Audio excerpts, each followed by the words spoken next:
ये जी इस वक्त पीटीआई की जीत का जो जश्न है वो यहाँ पर पीटीआई सेक्रेटरीट में मनाया जा रहा है।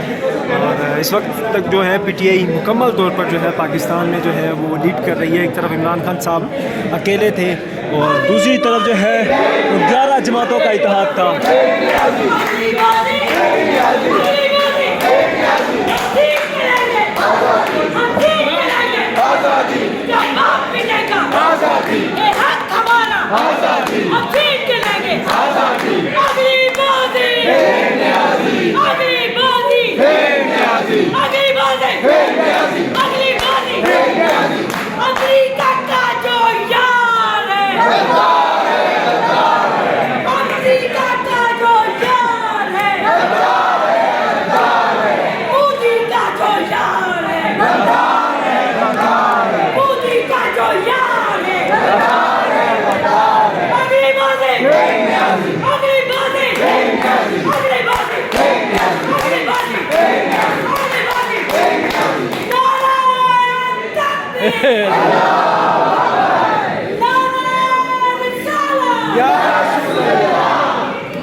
तो फिर वज़ीर-ए-आज़म इमरान